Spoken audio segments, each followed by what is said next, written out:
Good morning, dear students. In our last lecture, we have started the first poem from the second semester of your syllabus. My heart leaps up. In today's lecture, we are going to deal with the poem itself and try to interpret or analyze the poem.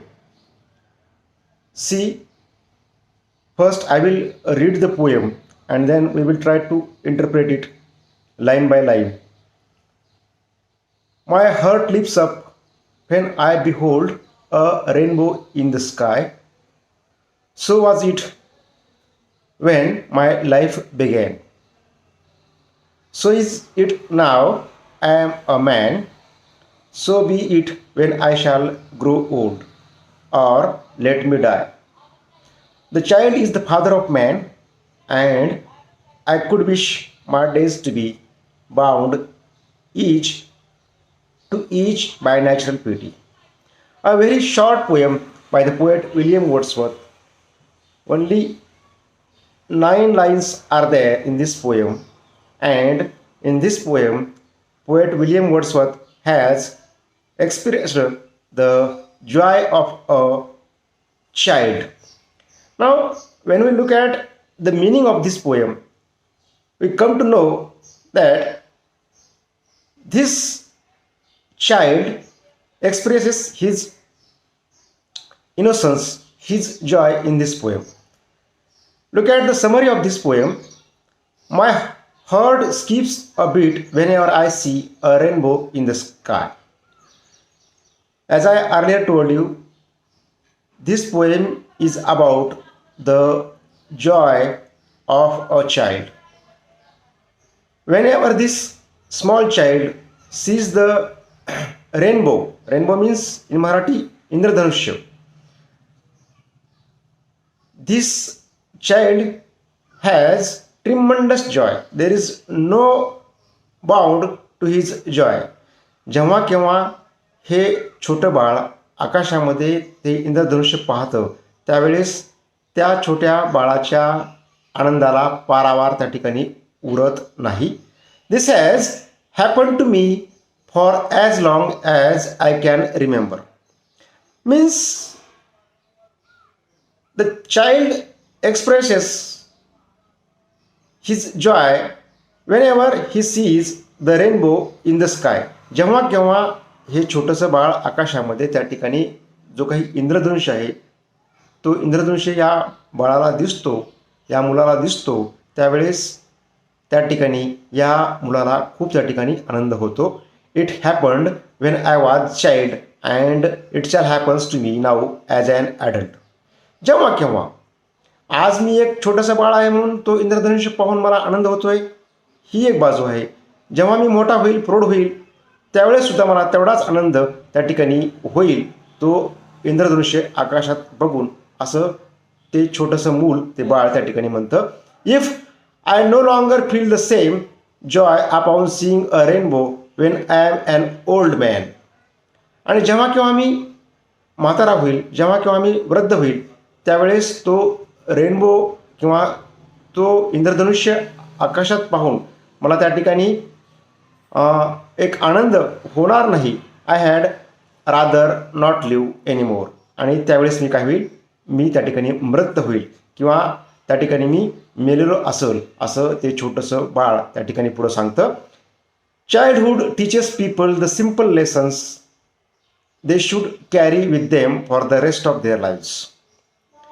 आणि जे काही बालपण आहे ते बालपण हे मानवाला त्या ठिकाणी संबंध आयुष्यभराचा एक धडा, एक शिकवण त्या ठिकाणी काय करतं, शिकवून जातं. अशा भावना ते छोटंसं मूल या ठिकाणी व्यक्त करते. I want to feel a child like sense of wonder upon seeing the natural world every day of my life. आणि जेव्हा केव्हा मी लहानाचा मोठा होईल त्या ठिकाणी त्या भावना, त्या बालपणीच्या भावना त्या ठिकाणी मला आयुष्यभर त्या ठिकाणी काय होतील, पाहायला आवडतील, असं ते छोटंसं बाळ या कवितेच्या माध्यमातून आपल्याशी काय करतं, व्यक्त करतं किंवा त्या ठिकाणी आपल्याशी बोलतं. This is the short summary of this poem. Now we will try to interpret the different things from this poem. My heart lifts up. The importance of childhood wonder. Now, what is the wonder of the childhood? Here, we will try to interpret from that perspective. My heart lifts up describes the pure delight the speaker feels upon seeing a rainbow. First, we have to understand the speaker in this poem is a small child. He is expressing his ideas. In this poem, my heart lifts up. In this poem, the pure delight of the childhood has been expressed by the speaker or the small child after seeing a rainbow in the sky. या कवितेमध्ये जे काही speaker आहे, जो आपल्याशी संवाद करतो आहे, ते एक छोटंसं बाळ आहे, छोटंसं मूल आहे. आणि ते छोटंसं मूल या कवितेच्या माध्यमातून ज्या काही शुद्ध भावना आहेत, जो शुद्ध आनंद आहे, तो आनंद त्या ठिकाणी जो आकाशातील रेनबो आहे, जो काही इंद्रधनुष्य आहे, तो पाहिल्याच्या नंतर त्याला जितका आनंद होतो तो आपल्याशी त्या ठिकाणी काय करते, शेअर करते. तो आनंद आपल्याशी व्यक्त करते. This joy prompts the speaker to reflect upon on the passing of time and significance of childhood. आणि हा जो काही लहानपणचा आनंद आहे, तो आनंद त्या ठिकाणी वयाच्या मानवी आयुष्याच्या प्रत्येक अवस्थेमध्ये, मग ते प्रौढपण असो किंवा म्हातारपण असो, तो त्या ठिकाणी दिसला पाहिजे, तो परावर्तित राहिला पाहिजे. मानवाचं आयुष्य सुखी आनंदी लहान मुलासारखं असलं पाहिजे, असं ते छोटंसं बाळ या कवितेच्या माध्यमातून आपल्याशी त्या ठिकाणी विचाराची देवाणघेवाण करत आहे. It is in childhood the poem argues that people first feel a sense of powerful awe and wonder at the natural world around them. आणि हे जे काही बालपण आहे, या बालपणामध्ये कवी आपल्याशी सांगतोय, हितगुज करतोय की ही जी काही बालपणातली भावना आहे, ती बालपणातला जो काही आनंद आहे, जे काही निरागसपणा आहे, तो आपल्याला त्या ठिकाणी आयुष्यभर आपल्या सभोवताली जीवन जगत असताना त्या ठिकाणी दिसला पाहिजे, असं कवी या ठिकाणी या कवितेच्या माध्यमातून सांगतो आहे. In turn adults should strive to maintain the pure enthusiastic reactions to the natural world they felt as children. एवढंच नाही तर त्या ठिकाणी प्रौढ वयामध्ये किंवा आयुष्याच्या वेगवेगळ्या टप्प्यावरती त्या ठिकाणी हा जो काही लहान मुलाचा जो काही इनोसन्स आहे, जो जॉय आहे, जो काही निरागसपणा आहे किंवा जो आनंद आहे, तो त्या ठिकाणी दिसला पाहिजे, असं कवी या ठिकाणी सांगतोय. Such unbridled appreciation for nature the poem argues makes life worth living. आणि म्हणून हा जो काही निसर्गाविषयी असेल, सभोवतालच्या जगाविषयी जो दृष्टिकोन असेल, तो जर त्या ठिकाणी दिसला तर खरोखरच हे आयुष्य सुंदर होईल, असं कवी या ठिकाणी सांगतोय. The poem begins in the present tense. आता ही कविता जर आपण त्या ठिकाणी पाहिली, my heart lifts up when I behold a rainbow in the sky. कवितेची जर आपण रचना बघितली तर त्या ठिकाणी कविता ही वर्तमान काळाच्या वाक्यापासून त्या ठिकाणी सुरू झालेली दिसते. The speaker says his heart lifts up when he sees a rainbow. या कवितेतला जो काही स्पीकर आहे किंवा जो काही ते लहान मूल आहे, जे आपल्याशी या कवितेच्या माध्यमातून बोलत आहे, ते या ठिकाणी या कवितेची सुरुवात कशी करतं, my lifts up when he sees a rainbow. ज्यावेळेस ते छोटंसं मूल त्या ठिकाणी आकाशामध्ये तो काही इंद्रधनुष्य पाहतं, त्यावेळेस त्याचं जे काही हृदय आहे, ते हृदय भरून येतं, त्याच्या आनंदाला त्या ठिकाणी पारावार उरत नाही. This reaction to be the sight of the rainbow is not new or unknown feeling. आणि जे काही इंद्रधनुष्य आकाशातून पाहिल्याच्या नंतर जो काही आनंद होतो, ती दृश्य पाहिल्याच्या नंतर ती काही आता नवीन नाही. इंद्रधनुष्य पाहिल्याच्या नंतर खरोखरच त्या ठिकाणी एक जॉय, एक वंडर त्या ठिकाणी आपल्याला पाहायला मिळतं. हाऊएव्हर rather the speaker has had the same reaction to seeing a rainbow for as long as he can remember. असं असलं तरी जेव्हा केव्हा आपण आकाशामध्ये तो इंद्रधनुष्य पाहतो, त्यावेळेस तो इंद्रधनुष्य पाहिल्याच्या नंतर त्या ठिकाणी आनंद झाल्याची भावना त्या ठिकाणी ते लहान मूल या कवितेच्या माध्यमातून आपल्याशी व्यक्त होत आहे. The Joy the speaker feels is the same joy he felt as child. आणि जो काही आनंद आहे, तो आनंद तो रेनबो आकाशात पाहिल्याच्या नंतर त्याला त्या ठिकाणी जो झालेला आनंद आहे तो आनंद या ठिकाणी ते लहान मूल व्यक्त करत आहे. Which the poem marks by switching the past tense and line 3. आणि एवढंच नाही, ही कविता जरी त्या ठिकाणी वर्तमान काळातील वाक्यानं सुरू झाली असली तरी तिसऱ्या वळीमध्ये या कवितेच्या त्या ठिकाणी कवीनं भूतकाळाचा वापर त्या ठिकाणी केलेला आपली पाहावयास मिळतो. जसे की so is it when my life begin means this sentence, so is it when my life began, is the sentence in the past tense. The speaker takes comfort in realizing that he hasn't lost his childhood sense of pure unfiltered wonder upon noticing the beauty of nature. आणि त्या ठिकाणी प्रौढ झाल्याच्या नंतर ते मूल ज्यावेळेस प्रौढ होईल किंवा प्रौढ झालेलं असतं, असं असलं तरी तो जो काही बालपणचा निरागसपणा आहे, ती जी काही भावना आहे ही त्या ठिकाणी कशी शुद्ध आहे, त्याच्यामध्ये कुठल्याही प्रकारची दूषितपणा नाही आहे, त्याच्यामध्ये कुठल्याही प्रकारच्या दुसऱ्या वेगळ्या भावना त्याच्यामध्ये मिसळलेल्या नाही आहेत. आणि जे काही निसर्गाचं सौंदर्य आहे, आकाशातील तो रेनबो आहे, त्याच्यामध्ये त्याला ते त्या ठिकाणी पाहावयास मिळतं. The rainbow thus makes the speaker feel connected not only to nature but also to his past self. आणि जो काही आकाशातील जो तो त्या ठिकाणी रेनबो आहे, इंद्रधनुष आहे, तो त्या ठिकाणी त्याला निसर्गाशी कनेक्ट करतो, त्याच्या पास्ट आयुष्याशी, त्या लहान मुलाच्या पास्ट आयुष्याशी, भूतकाळाशी त्याला त्या ठिकाणी काय करतो, कनेक्ट करून ठेवतो किंवा जोडून ठेवतो. This sense of continuity from childhood to adulthood in turn gives the speaker for a happy old age. आणि हा काही जो काही भावना आहे, ही जी काही परंपरा चालत आलेली आहे, ही जी काही रूढी परंपरा त्या ठिकाणी चालत आलेली आहे, मग ते लहानपण असेल, ते प्रौढपण असेल किंवा म्हातारपण असेल, तो जॉय त्या ठिकाणी टिकून राहिल्याचा एक अनुभव या ठिकाणी ते छोटंसं मूल या कवितेच्या माध्यमातून आपल्याशी शेअर करतं.